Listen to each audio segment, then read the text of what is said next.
BRS chief KCR assembly attendance రిజిస్టర్లో సంతకం చేసి బయటకు వెళ్లిపోయారు. జాతీయ గీతాలాపన తర్వాత సభను వేడి నందిగర్ నివాసానికి వెళ్లారు. అంతకుముందు సీఎం రేవంత్ రెడ్డి కేసీఆర్ కు హ్యాండ్షేక్ ఇచ్చారు.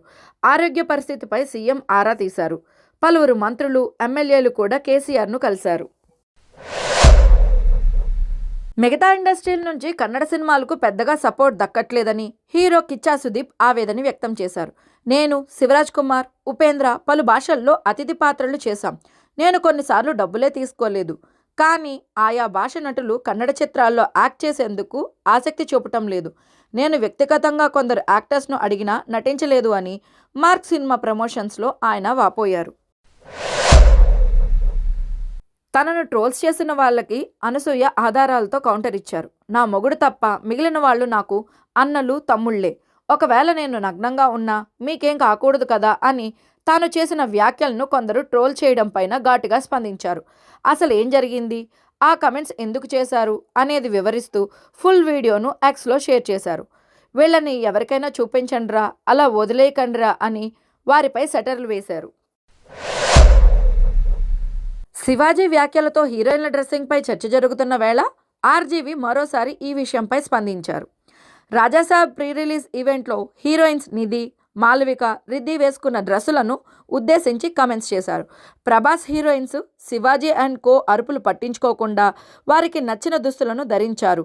ఈ ముగ్గురు హీరోలు అంటే హీరోయిన్లను అభివర్ణిస్తూ ఆ విలన్ల చెంపలు పగలగొట్టారు అని ట్వీట్ చేశారు. కెరీర్ ఆరంభంలో లవ్ బ్యాక్డ్రాప్, ఫ్యామిలీ కథా చిత్రాలతో హీరోగా మెప్పించిన శివాజీ దాదాపు 13 ఏళ్ల తర్వాత సినిమాల్లోకి రీ ఎంట్రీ ఇచ్చారు. ఈ ఏడాది వచ్చిన కోటి సినిమాలో మంగపతి క్యారెక్టర్తో నట విశ్వరూపం చూపించారు. కుల వివక్ష నేపథ్యంలో సాగే దండోరా సినిమా తాజాగా విడుదల కాగా ఇందులో తండ్రి పాత్రలో ఒదిగిపోయారు.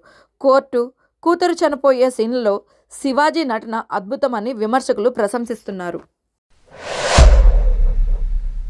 యూట్యూబర్ అన్వేష్పై కఠిన చర్యలు తీసుకోవాలని విశ్వ హిందూ పరిషత్ డిమాండ్ చేసింది. హిందూ దేవతలు, భారత మహిళల వస్త్రధారణ పైన అన్వేష్ అసభ్యకర వ్యాఖ్యలు చేశారని విశ్వ హిందూ పరిషత్ ప్రతినిధులు విశాఖ, గోపాలపట్నం పోలీసులకు ఫిర్యాదు చేశారు. నటుడు శివాజీ వ్యాఖ్యలపై స్పందిస్తూ దేవతలు, మహిళలను కించపరిచేలా మాట్లాడిన అతడిని అరెస్టు చేయాలని కోరారు. ఈ వ్యాఖ్యలతో అన్వేష్ ఇన్స్టాలో 1,00,000కు పైగా ఫాలోవర్లను కోల్పోయారు. సూపర్ స్టార్ మహేష్ బాబు ఫ్యామిలీతో కలిసి న్యూ ఇయర్ వెకేషన్కు వెళ్లారు. భార్య నమ్రత, కొడుకు గౌతమ్, కూతురు సితారతో కలిసి హైదరాబాద్ ఎయిర్పోర్ట్లో కనిపించారు. నాన్న రెగ్యులర్గా ఫాలో అయ్యే క్యాబ్ స్టైల్ని సితార కూడా ఫాలో అవుతున్నారని నెటిజన్లు అంటున్నారు. మహేష్ మాత్రమే కాదు, ఫ్యామిలీ మొత్తం అందానికి ఆధార్ కార్డుల్లా ఉన్నారని మరో నెటిజన్ ఏమున్నాడ్రా బాబు అని గర్ల్ ఫ్యాన్స్ కమెంట్స్ చేస్తున్నారు. సీఎం రేవంత్పై తనకు గొంతు వరకు కోపం ఉందని కేటీఆర్ ఓ కార్యక్రమంలో చెప్పిన సంగతి తెలిసిందే. ఇవాళ అసెంబ్లీలో ఆయన వ్యవహరించిన తీరుతో ఇంకా గుర్రుగానే ఉన్నట్లుగా తెలుస్తుంది. కేసీఆర్ను పలకరించేందుకు సీఎం రాగా బీఆర్ఎస్ నేతలంతా లేచి నిల్చోగా కేటీఆర్ పట్టనట్లుగా వ్యవహరించారు. ఆయనతో పాటు కౌశిక్ రెడ్డి సైతం కూర్చొని ఉన్నారు. దీంతో సభాధ్యక్షుడికి కనీసం గౌరవం ఇవ్వరా అని కాంగ్రెస్ శ్రేణులు ఫైర్ అవుతున్నాయి. Icon star Allu Arjun, director Atlee కాంబినేషన్లో దాదాపు 1000 కోట్ల బడ్జెట్తో తెరకెక్కుతున్న భారీ చిత్రం విడుదలకు ముందే రికార్డులు సృష్టించేలా ఉంది. తాజాగా ఈ సినిమాకు సంబంధించిన ఓ న్యూస్ వైరల్ అవుతోంది.